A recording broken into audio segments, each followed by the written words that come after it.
Assalamualaikum warahmatullahi wabarakatuh. Salam sejahtera untuk kita semua. Perkenalkan, nama saya Tiri Sudartono, pengampu mata kuliah Manajemen Pemasaran. Pada kesempatan yang baik ini, saya akan menyampaikan saudara-saudara tentang capaian pembelajaran dan kompetensi dari mata kuliah Manajemen Pemasaran. Tentunya, manajemen pemasaran memiliki arti atau kita akan membahas tentang ilmu pengetahuan, konsep dasar manajemen pemasaran sebagai salah satu cara strategi yang diterapkan pada perusahaan dan atau lembaga lainnya. Nah, dalam manajemen pemasaran ini, saudara diharapkan mampu mengetahui, memahami, dan menjelaskan serta mengaplikasikan konsep dasar manajemen pemasaran tentunya di perusahaan dan atau lembaga lainnya. Nah, untuk itu beberapa pertemuan ke depan saudara akan mengikuti sebanyak 16 kali pertemuan. Di dalamnya ada UTS dan UAS. Nah, sekarang saya akan sampaikan tentang pertemuan ke-1 dan selanjutnya apa saja yang akan kita bareng-bareng sama-sama kita bahas. Nah, tentu di dalamnya saudara harus mengetahui bahwa tugas dan penilaian dari mata kuliah manajemen pemasaran itu sendiri. Tugas yang akan diberikan adalah minimal 1 tugas sebelum pelaksanaan UTS atau maksimal pada saat UTS. Kemudian tugas kedua adalah sebelum pelaksanaan UAS atau maksimal pada pelaksanaan UAS dikumpulkan. Nah, kemudian sistem penilaian tentu kita akan menilai saudara dengan kehadiran dan lain sebagainya, hasil nilai dan lain sebagainya. Yang pertama adalah 10% akan diambil dari kehadiran saudara di kelas atau kehadiran saudara di sesi e-learning. Nah, kemudian nilai tugas individu atau kelompok itu nilainya sebesar 20%. Nah, kemudian ada nilai ujian tengah semester itu 30%, kemudian ada nilai ujian akhir semester sebesar 40%. Jadi saudara, rekan-rekan mahasiswa harus memahami ini agar benar-benar saudara mengikuti aturan-aturan berikut sistem penilaian. Nah, baik saudara, kita akan bahas tentang pertemuan pertama, itu pengertian dan konsep pemasaran. Nah, nanti tujuannya adalah mahasiswa mampu mengetahui dan menjelaskan konsep dari manajemen pemasaran itu sendiri. Nah, selanjutnya saudara, di pertemuan kedua kita akan membahas tentang lingkungan pemasaran.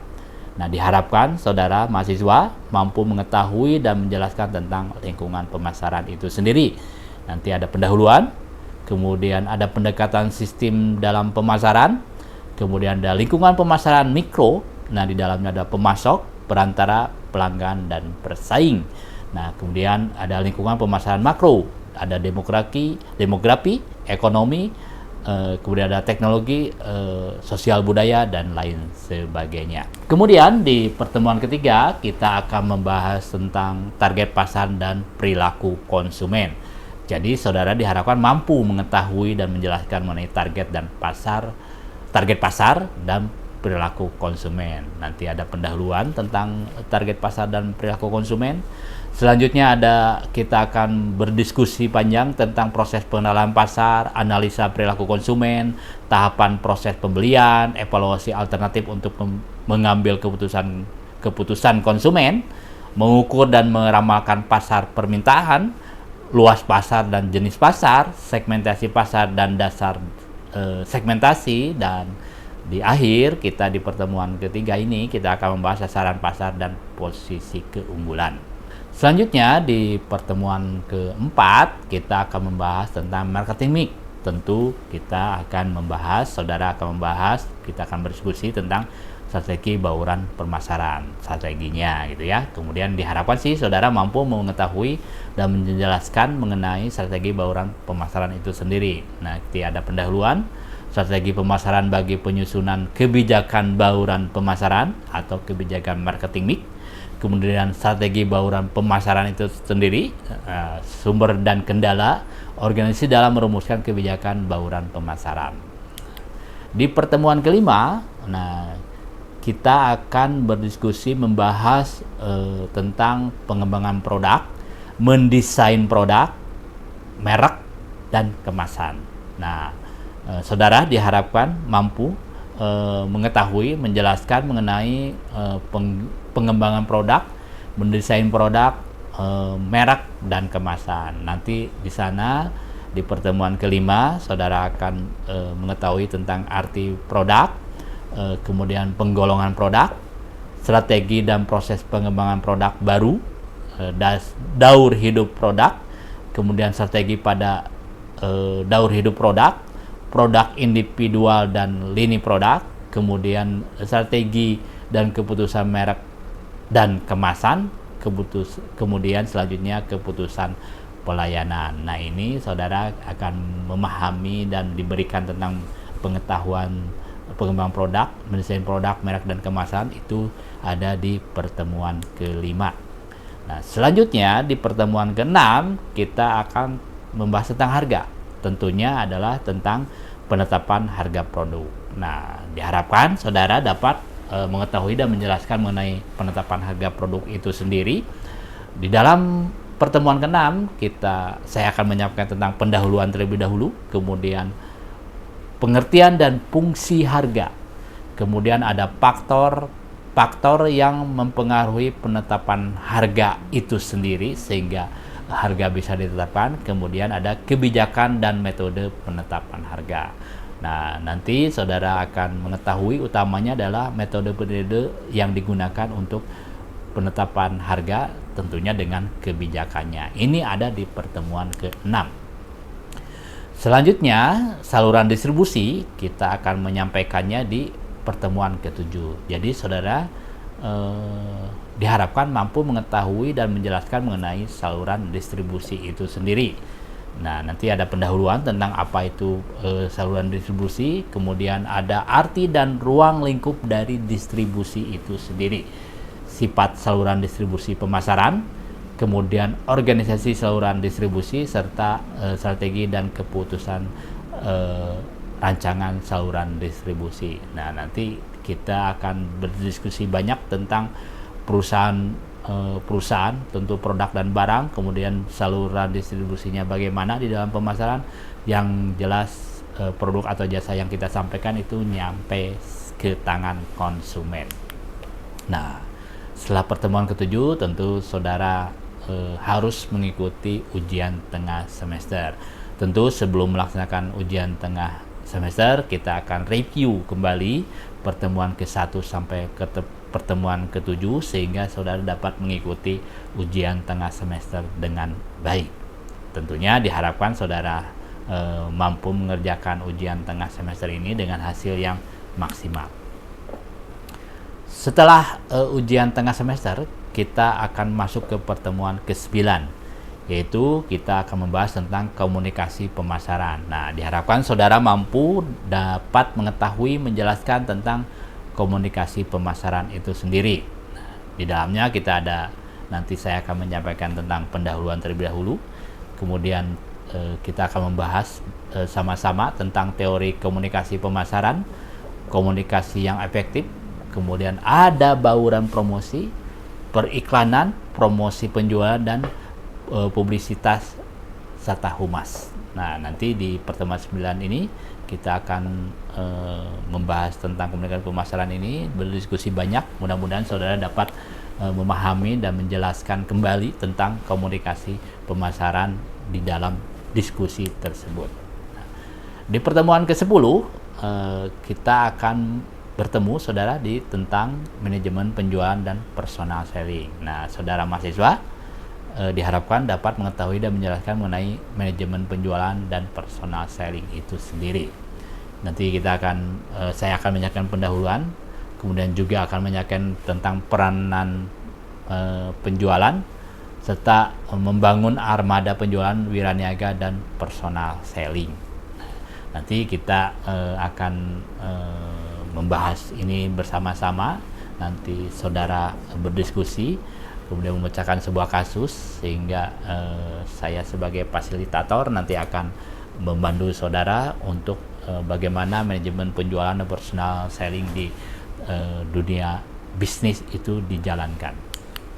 Nah, kemudian di pertemuan ke-11 itu ada tentang kepuasan pelanggan. Nah, diharapkan saudara dapat mengetahui dan menjelaskan mengenai kepuasan pelanggan itu sendiri itu.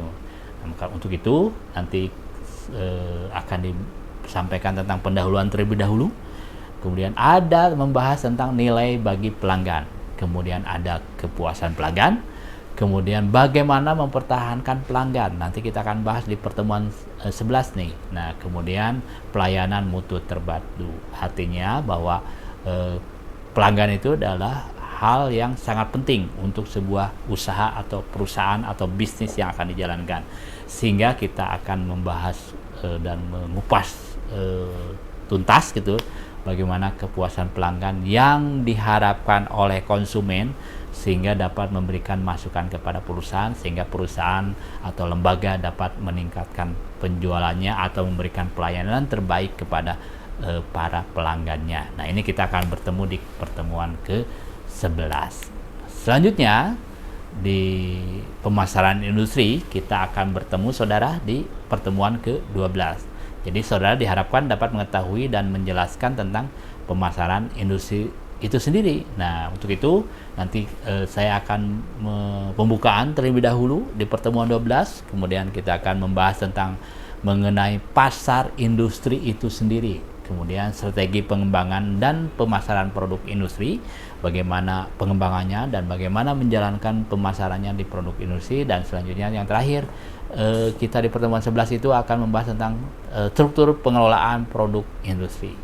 Jadi tentu berbeda dengan pemasaran yang lainnya, bahwa jadi pemasaran industri itu kita akan membahas tentang struktur pengelolaan produk industrinya itu betul-betul kita harus kupas tuntas, sehingga saudara dapat menjelaskan kembali itu bagaimana pemasaran industri itu dijalankan. Nah, kemudian di pertemuan ke-13 itu kita akan membahas tentang keunggulan bersaing dalam pasar global. Tentu dengan semakin majunya teknologi saat ini, arus informasi yang begitu cepat, tentu persaingan di pasar global itu semakin ketat sekali. Nah, untuk itu kita akan mengupas, menjelaskan bagaimana keunggulan bersaing di dalam pasar global. Nah, nanti ada analisis persaingan, kemudian ada peluang, tantangan, ancaman, dan hambatan dari pasar global itu sendiri bagi perusahaan. Kemudian perusahaan nanti akan memilih strategi dalam posisi persaingan. Nanti saya akan sampaikan teori-teorinya, contoh-contohnya, nanti kita akan diskusi, pecahkan bersama, sehingga pertemuan ke-13 akan menjadi lebih efektif. Nah, tentu sebelum kita selesaikan di pertemuan 13, kita akan membahas tentang peluang lingkungan pemasaran global. Jadi, peluang apa saja yang dapat dimanfaatkan oleh perusahaan sehingga perusahaan dapat bermain di pasar global. Pertemuan ke-14 kita akan membahas tentang mengumpulkan informasi dan mengukur permintaan pasar. Nah, saudara, ini penting sekali untuk saudara pahami betul-betul bagaimana mengukur permintaan pasar melalui pengumpulan informasi. Nah, ini diharapkan mahasiswa dapat mengetahui, mengumpulkan informasi, mengukur permintaan pasar, sehingga dalam memutuskan strategi pemasaran yang tepat gitu ya, dapat dilakukan oleh tim atau oleh manajemen, sehingga perusahaan dapat terus bertahan. Nah, di dalamnya nanti akan membahas tentang komponen sistem informasi pemasaran. Tentu dengan era digital ini, tentu sistem informasinya harus berbasis teknologi gitu ya. Kemudian unsur-unsur bentuk pemasaran yang baik. Nah, tentu bagaimana pemasaran yang baik digunakan, kemudian sistem pendukung keputusan untuk manajemen pemasaran. Jadi, sistemnya harus mendukung tentang keputusan untuk manajemen pemasaran itu sendiri, sehingga perusahaan dapat terus berkembang. Nah, nanti di akhir kita akan menyampaikan tentang permintaan ukuran dan ramalan. Jadi, permintaan pasar nanti ukurannya seperti apa, ramalannya seperti apa, nanti saya sampaikan, kita akan diskusi, kemudian nanti saudara diharapkan dapat memahaminya dari diskusi-diskusi tersebut. Nah, pertemuan ke-15 sebelum UAS kita akan membahas tentang pemasaran jasa. Nah, nanti di dalamnya mahasiswa saudara dapat mengetahui dan menjelaskan mengenai pemasaran jasa itu sendiri. Nah, kita akan membahas tentang pengertian pasar jasa, kemudian kategori pasar jasa apa saja, nanti akan saya sampaikan, kemudian saudara akan berdiskusi dengan saya tentang kategori pasar tersebut. Nah, kemudian ada mekanisme pembelian produk dan jasa, kemudian struktur pengelolaan produk dan jasa. Selanjutnya, di pertemuan ke-16, sebelum melaksanakan ujian akhir semester, saya akan mereview kembali dari pertemuan ke-9 sampai pertemuan ke-15, apa yang perlu didiskusikan kembali, apa yang saudara tidak pahami, apa yang ingin saudara ketahui dan lain sebagainya. Kita akan melaksanakan hal tersebut di sebelum pertemuan ke-16, yaitu ujian akhir semester. Bahkan nanti kita akan menyampaikan kisi-kisi dari pelaksanaan UAS tersebut, sehingga saudara dapat mempersiapkan dengan baik. Assalamualaikum warahmatullahi wabarakatuh. Selamat pagi. Pagi. Tabrak semangat pagi. Luar biasa. Oke, pagi ini semoga kalian semua dalam keadaan sehat walafiat, dilindungi oleh Tuhan Yang Maha Esa. Pada pertemuan kita pagi ini kita akan membahas tentang strategi marketing. Jadi kita akan membahas tentang bagaimana marketing mix. Nah, tentu ada pengertian strategi. Nanti kita akan diskusi tentang bagaimana pelaksanaan strategi marketing mix ini. Nah, strategi pemasaran, coba saudara lihat di layar ini, adalah sejumlah tindakan terintegrasi yang diarahkan untuk mencapai keuntungan kompetitif yang berkelanjutan. Jadi, strategi adalah sejumlah tindakan terintegrasi. Jadi, antara A, B, C, D, terus runut, sehingga mereka ada di ujung.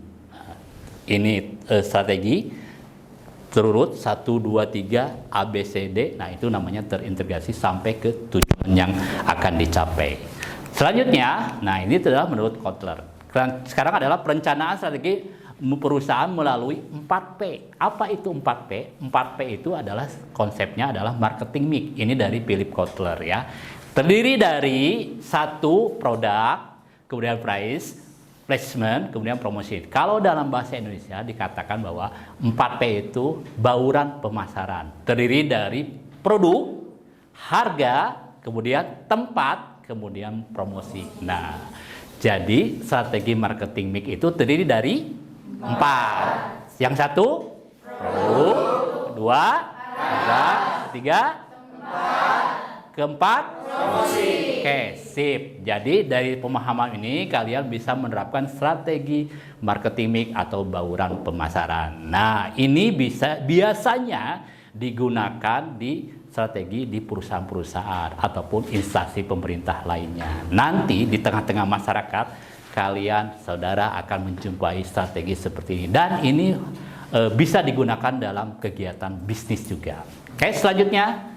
Nah, tadi kita sudah sebutkan kan bauran pemasaran atau marketing mix. Nah, ini ada menurut teori, menurut Philip Kotler disebutkan bahwa bauran pemasaran marketing mix mencapai 4 hal yang pokok dan dapat dikontrol oleh perusahaan meliputi produk, harga, tempat, dan promosi. Nah, nanti kita akan titik beratkan diskusi kita ke bagian promosinya ya. Nah, ini adalah marketing mix yang sesungguhnya ya. Nih, ini ada produk, harga, tempat, dan promosi. Ini adalah satu kesatuan yang dapat digunakan oleh perusahaan dalam mencapai tujuan. Tentu perusahaan harus untung ya, harus profit. Nah, bagaimana caranya? Menggunakan strategi. Strategi yang digunakan adalah strategi produk. Bagaimana produknya? Oh, produknya harus berkualitas.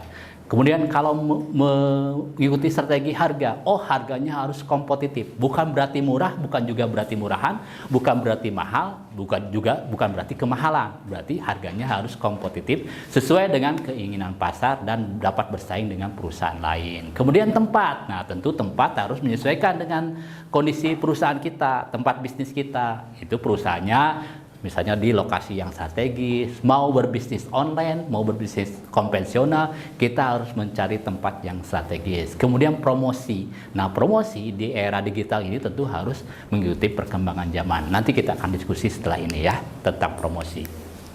Nah, selanjutnya, ini perencanaan strategi perusahaannya. Tujuannya adalah, perencanaan strategi adalah untuk membentuk dan menyempurnakan usaha dan produk perusahaan sehingga memenuhi target laba dan pertumbuhan. Jadi tujuannya dari strategi itu adalah untuk mencapai agar perusahaan itu tumbuh.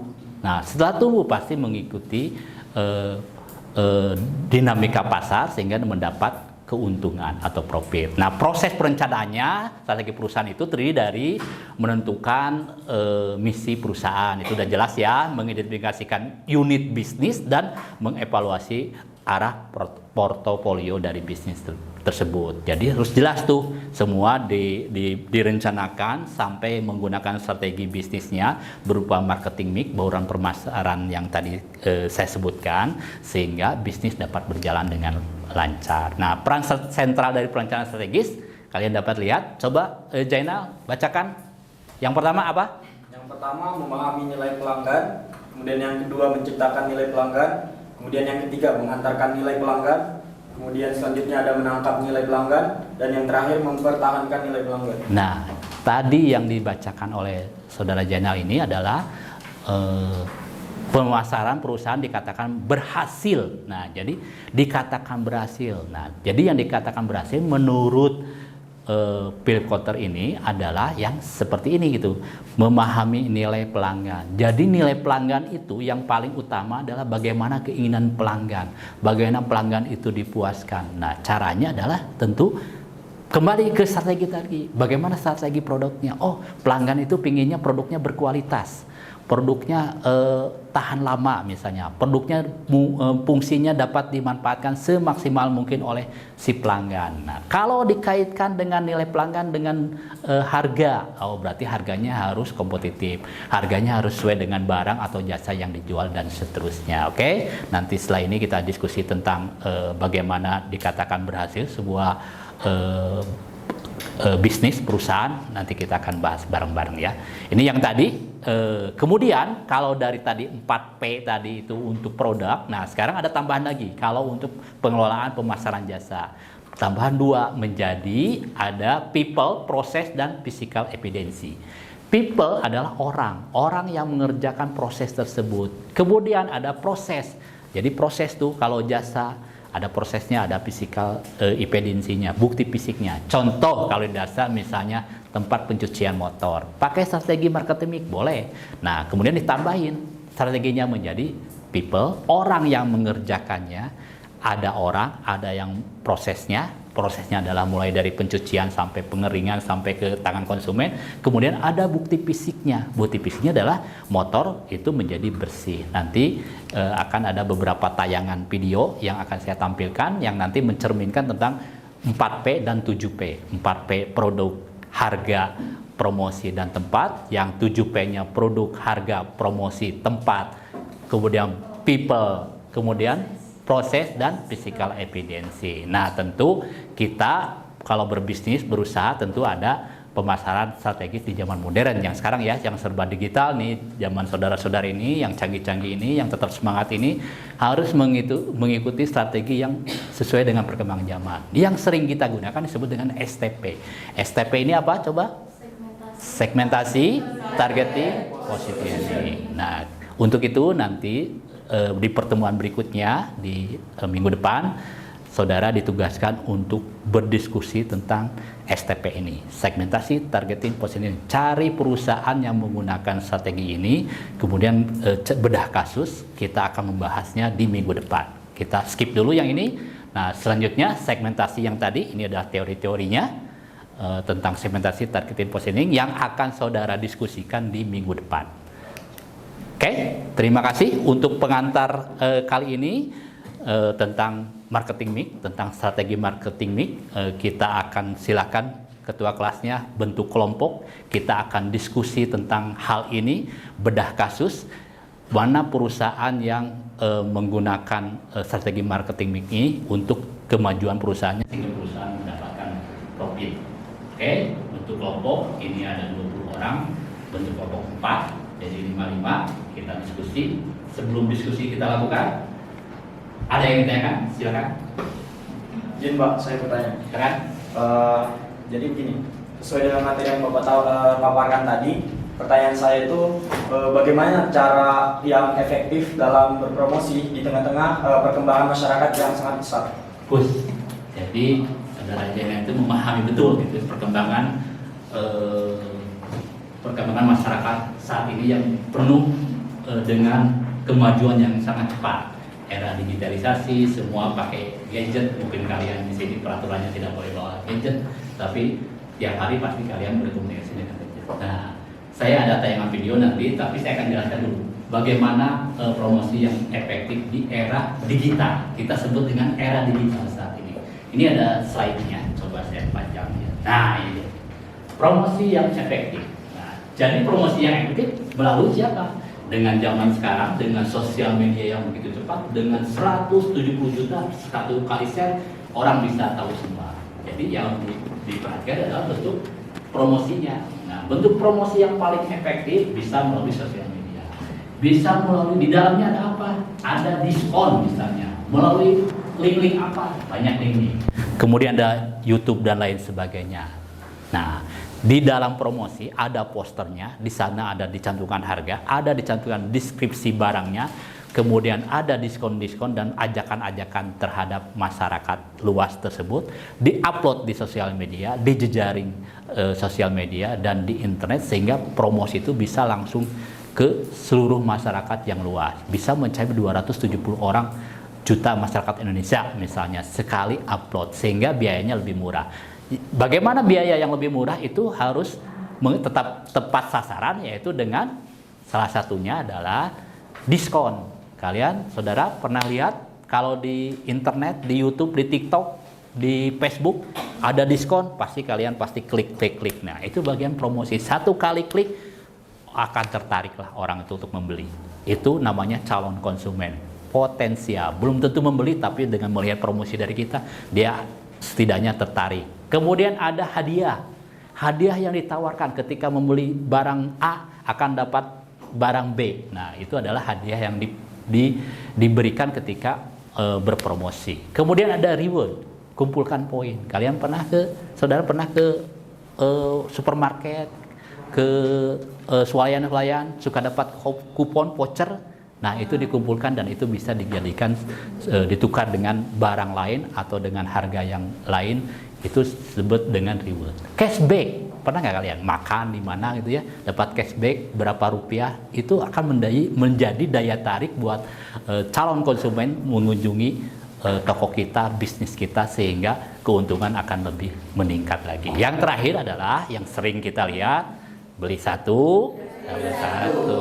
Itu yang saudara mau, itu yang kalian mau, betul nggak? Nah, jadi diskusi kali ini tadi pertanyaan dari Zainal yang bagus dengan kondisi yang perkembangan masyarakat yang begitu cepat di era digitalisasi. Promosi juga kita harus cepat, harus mengikuti perkembangan, kita harus digitalisasi semuanya.